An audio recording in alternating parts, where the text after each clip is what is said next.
What's your recollection Of, I mean, based on what Jim Herman may have been sharing with you during that time, or what you remember? you mean the origins of the case? The origins, and was there a momentous thing that may have happened? No, there wasn't anything that, Raymondville was not that different than most school districts in the valley at that time. The valley was still living under its colonial culture. And Anglos kind of ran everything politically as well as economically. And these problems were not unique. You went to Ed Couch Elsa, probably not that unique there either. There was a school walkout at Couch Elsa. We didn't have one in Raymondville, but the problems were the same.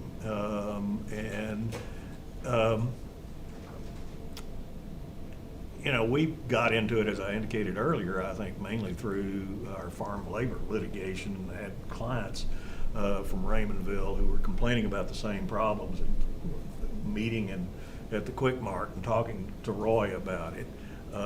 And there just became a meeting of the minds that this was a time to do something about it. So that's what ultimately kicked it into gear. And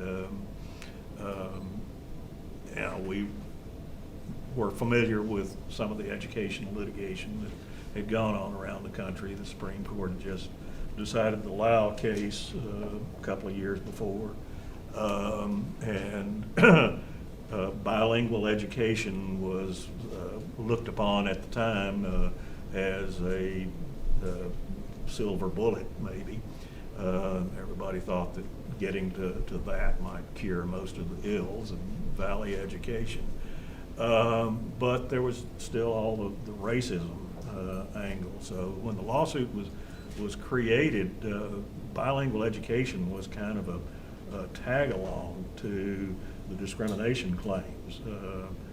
The school district at that time had about a fourth of the teachers were Mexican Americans, and 80%, 90% of the kids were Mexican Americans, so that didn't make sense.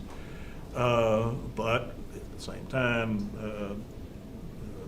colleges and universities in Texas were not turning out a whole lot of Mexican American teachers. So it kind of fed on itself.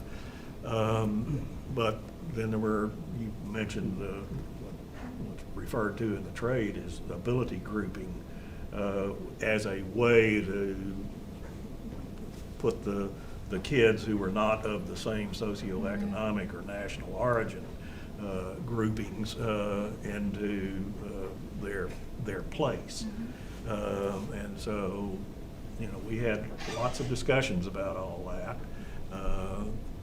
We had, I think at the time, like 15, 16 lawyers at TRLA, and we had 3 or 4 that were working on this case, mainly Jim, but there were a couple of others that worked on it as well.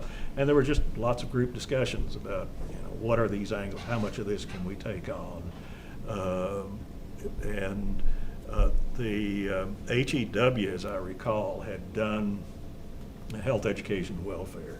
Their Office of Civil Rights had done a number on Raymondville and had some hearings, and there was a record of that developed.